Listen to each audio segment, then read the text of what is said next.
Bonjour à tous et bienvenue dans cet épisode de Heal You. Dans ce podcast, je réponds à des questions cons sur le corps humain. Si vous en avez, n'hésitez pas à les envoyer à l'adresse podcasthealyou@gmail.com ou sur le Twitter du podcast. Et en attendant, bon épisode.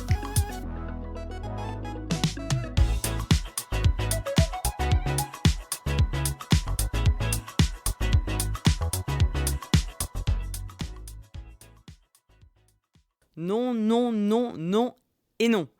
Dans cet épisode, je ne vais pas vous parler du virus le plus célèbre du moment, le fameux coronavirus, mais je vais vous parler d'un virus d'une autre famille, plus fréquent, et encore le plus dangereux des deux, celui de la grippe saisonnière. Dans cet épisode, on va plus précisément s'intéresser au vaccin contre la grippe saisonnière. Faut-il se faire vacciner contre la grippe ? Tiens, une autre. Faut-il se faire vacciner chaque année contre la grippe ? Toutes ces questions, Jamy. Non, cette fois-ci, on peut plus attendre. Il faut mener l'enquête sur la grippe. T'as raison. Allez, Marcel, on mène l'enquête. Oui, nous aussi on va mener l'enquête. Et pour ça, on a demandé de l'aide à Anne Monnier, elle est médecin généraliste et épidémiologiste spécialiste de la grippe. La première chose qu'elle nous apprend, c'est qu'il n'y a pas un seul virus de la grippe, mais plusieurs dizaines. Et on peut globalement les regrouper selon 3 sous-groupes. On trouve de la grippe C qui ne nous intéresse pas tellement parce que ça donne un cas par-ci par-là, que ça ne donne pas d'épidémie. On trouve surtout des grippes A et des grippes B. Pas toutes les grippes A, bien sûr, et certaines grippes B de la même façon. Les virus de grippe A sont des virus qui viennent de l'oiseau. C'est pour ça qu'on parle de grippe aviaire, qu'on a toujours peur quand il y a des grippes dans les élevages de volailles, etc. Parce que chez les oiseaux, on trouve des tas et des tas de sortes de sous-familles, de cousins de virus grippaux de type A. La grippe B, c'est une grippe qui est plus humaine, plus retrouvée essentiellement chez l'homme, donc qui varie un petit peu moins. Il faut aussi savoir que les virus de la grippe saisonnière, ils ont aussi chacun leur propre carte d'identité. Pour les différencier, c'est plutôt simple. Vous voyez ce genre de petits pics qu'on représente souvent à la surface des virus. En fait, ce sont des protéines. Il y a les protéines H, les hémagglutinines, et les protéines N, les neuraminidases. Donc un virus H1N1, c'est un virus avec une hémagglutinine de type 1 et une neuraminidase de type 1. Le virus H3N2, c'est un virus avec une hémagglutinine de type 3 et une neuraminidase de type 2. Bon, vous avez compris le principe. Maintenant, vous pourriez me dire, et en théorie vous auriez raison, qu'il suffit en fait de prendre les sous-types de virus les plus courants, de les mettre dans un vaccin, et voilà, on est immunisé pour toute la vie. Alors ça, c'est très tordu, mais bougrement intelligent. Ouais, mais en fait non. Vous vous doutez bien que si c'est pas le cas, c'est parce qu'en fait ça fonctionne pas comme ça. Vous savez maintenant qu'il y a plein de virus différents, que chacun a sa carte d'identité. Mais ce que vous savez peut-être pas encore, c'est qu'en plus ces virus sont en perpétuelle mutation. Parce qu'en fait, le matériel génétique du virus s'intègre dans la cellule respiratoire et lui apprend à refabriquer des petits virus.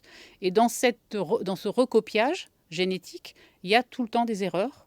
Comme dans tout recopiage génétique, il y a des petites micro-erreurs, mais qui, de bout à bout, vous voyez bien que quand il y a une épidémie de grippe, il y a beaucoup de gens concernés, donc il y a beaucoup de multiplication de virus, et donc beaucoup d'erreurs, et à la fin, cette somme de toutes ces petites erreurs va faire un virus qui va être différent du précédent. Entre le virus qui circule en début de saison et celui qui circule en fin d'épidémie, il y a déjà des différences. Et évidemment, quand on arrivera à l'épidémie de l'année suivante, il y aura encore des différences. Et plus ces différences sont importantes et sont nombreuses, plus évidemment notre immunité, si on a la grippe cette année avec un des virus qui circule, on va faire des anticorps contre ce virus-là. Mais si ce virus il continue à changer, son petit frère de l'année prochaine qui recirculera, les anticorps seront plus tout à fait bons pour protéger. Autrement dit, d'une année sur l'autre, vous n'êtes plus forcément immunisé contre la grippe. Donc on est obligé tous les ans de réviser, on appelle ça la révision de la composition vaccinale, pour décider des virus qui seraient un peu les plus à même de circuler l'hiver prochain. Dans l'hémisphère nord, cette décision, elle se prend en février dans les couloirs de l'OMS. C'est l'Organisation mondiale de la santé. Il y a un comité d'experts qui se réunit, il regarde les données dont il dispose et il dit l'année prochaine, c'est ces souches-là qui sont les plus susceptibles de circuler. Donc là, on est en février, et donc ils vont dire, pour l'hiver prochain, on va sélectionner ces souches-là. Cette décision du comité d'experts est ensuite entérinée dans chaque pays. Et les laboratoires commencent à fabriquer les doses de vaccins. En France, tous les ans, on a des vaccins quadrivalents. C'est-à-dire qu'on sélectionne 4 souches différentes du virus de la grippe saisonnière pour les mettre dans les vaccins. Comme le choix, on le fait en février pour un vaccin qui sera utilisé dans 6 mois, et pendant ces 6 mois-là, les virus ils vont continuer à circuler, soit dans l'hémisphère sud, soit à bas bruit, on ne sait pas où, et à se modifier, et bien, quand arrivera l'épidémie, il est possible qu'une des 4 souches du vaccin, soit pas exactement bien choisie. Ce qu'on fait en février, c'est un pari quand même quelque part sur ce qui va circuler dans 6 mois, et on peut s'être un peu trompé. C'est pour cette raison que le vaccin contre la grippe saisonnière n'est pas aussi efficace tous les ans. Il ne faut pas partir dans le discours cette année le vaccin marche, cette année le vaccin ne marche pas. Parce que d'abord, il y a rarement une seule souche de grippe qui circule. Il y a souvent 2, voire 3 souches de grippe qui circulent. Donc si une des souches n'est pas bien choisie, les autres le sont en général bien. Donc vous n'êtes peut-être pas protégé contre une grippe, mais vous êtes protégé contre les autres. Donc ce n'est pas du tout ou rien. Et puis ensuite, il y a toujours une petite protection croisée. Alors le vaccin marche moins bien, mais il y a quand même certaines personnes qui sont protégées. D'ailleurs, cette efficacité du vaccin, elle est assez difficile à quantifier. La différence entre un vaccin contre la rougeole et un vaccin contre la grippe, c'est qu'un vaccin contre la rougeole, quand vous parlez d'efficacité vaccinale, vous dites « je ne veux pas que mon patient il ait la rougeole ». Donc vous vaccinez et vous regardez si les gens ont la rougeole derrière, ça c'est simple. Pour la grippe, ça ne marche pas comme ça. Tout simplement parce que selon les patients, la grippe ne se manifeste pas de la même façon. Certains auront simplement le nez qui coule, quand d'autres seront cloués au lit une semaine entière. A l'inverse, la grippe, c'est pas la seule maladie de l'hiver à donner de la fièvre, des courbatures ou encore des maux de tête. Donc il faut pouvoir distinguer ce qui est de la grippe de ce qui n'en est pas. Ça veut dire qu'à chaque fois que le patient il va avoir le nez qui coule ou il va tousser, il faudrait lui faire un prélèvement pour aller voir si c'est vraiment de la grippe, etc. Donc sur l'efficacité vaccinale pour la grippe, ce que souhaitent les autorités dans les recommandations, en tout cas en France, c'est que les personnes fragiles ne meurent pas de grippe ou ne deviennent pas dépendantes ou ne soient pas hospitalisées ou le moins possible à cause d'une grippe.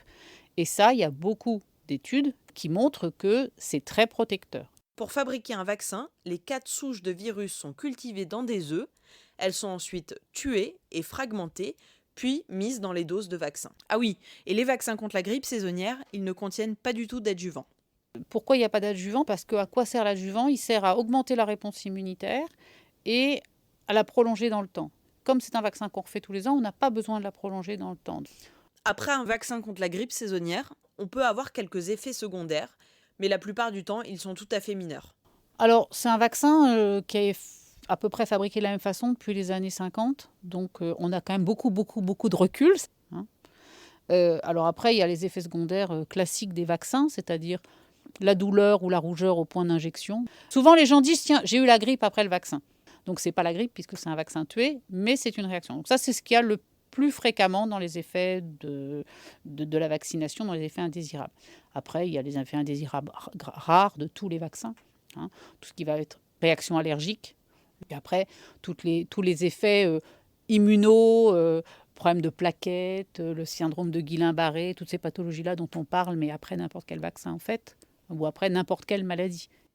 Aujourd'hui en France, tout le monde peut se faire vacciner contre la grippe saisonnière. Vous, moi, quelqu'un en bonne santé, quelqu'un en mauvaise santé, de 20 ans, de 30 ans, de 60 ans, il n'y a pas de règle. Mais le vaccin est particulièrement recommandé pour les populations dites fragiles. Par exemple, les personnes de plus de 65 ans, les femmes enceintes, les personnes très obèses ou encore les personnes avec des maladies chroniques. D'ailleurs, pour ces populations, le vaccin est gratuit. Maux de tête, courbatures, fatigue intense. Cette année encore, la grippe va faire très mal. Protégez-vous contre la grippe. Vaccinez-vous.